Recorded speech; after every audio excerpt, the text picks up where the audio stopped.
റിലീസായി 3 ദിനങ്ങൾക്കിപ്പുറം സൂപ്പർ ഹിറ്റിലേക്ക് കുതിക്കുകയാണ് സുമതി വളവ്.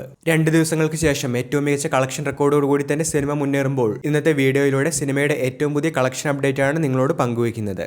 മാളികപ്പുറം ടീം ഒന്നിച്ച് സുമതി വളവ് എന്ന ചിത്രം സൂപ്പർ ഹിറ്റിലേക്കാണ് ഇപ്പോൾ നീങ്ങിക്കൊണ്ടിരിക്കുന്നത്. റിലീസ് ചെയ്ത 2ാം ദിനം കേരളത്തിൽ നിന്ന് മാത്രം 2 കോടിയിലധികം രൂപയാണ് ചിത്രം നേടിയിരിക്കുന്നത്. ആഗോളതലത്തിൽ 1 കോടിയിലധികം രൂപയുടെ കളക്ഷനും ചിത്രം നേടിയിട്ടുണ്ട്. ഇത്തരത്തിൽ റിലീസ് ചെയ്ത് 2 ദിനം കൊണ്ട് തന്നെ 5 കോടിയിലധികം ഗ്രോസ് കളക്ഷനാണ് സുമതി വളവ് നേടിയിരിക്കുന്നത്. 2ാം ദിനം ഹൗസ്ഫുൾ ഫാസ്റ്റ് ഫില്ലിംഗ് ഷോകളും സുമതി വളവിന് ലഭിച്ചിരുന്നു. ഇതിന് പുറമെ അഡീഷണൽ ഷോകളും ഹൗസ്ഫുൾ ആയിരുന്നു. മികച്ച ദൃശ്യവിരുന്നൊരുക്കിയ ചിത്രം കുട്ടികളുടെയും മുതിർന്നവരുടെയും പ്രിയ ചിത്രമായി മാറിയിരിക്കുകയാണ്. സമീപകാലത്ത് ഫാമിലി പ്രേക്ഷകർ ഇരുകയും നീട്ടി സ്വീകരിച്ച ഹൊറർ ഫാമിലി എന്റർടൈനറാണ് സുമതി വളവ്. ഗോകുലം ഗോപാലന്റെ ശ്രീഗോകുലം മൂവീസ്, മുരളി കുന്നുംപുറത്തിന്റെ വാട്ടർമാൻ ഫിലിംസ് എന്നിവർ ചേർന്നാണ് സുമതി വളവിന്റെ നിർമ്മാണം. വിഷ്ണു ശശിശങ്കർ സംവിധാനം ചെയ്ത സുമതി വളവിന്റെ തിരക്കഥ ഒരുക്കിയത് അഭിലാഷ് പിള്ളയാണ്. എന്തായാലും ഇന്ന് തിങ്കളാഴ്ചയും സുമതി വളവ് സിനിമയ്ക്ക് ഹൗസ്ഫുൾ ഷോകൾ തന്നെയാണ് ഇപ്പോൾ സിനിമ മുന്നേറിക്കൊണ്ടിരിക്കുകയാണ്.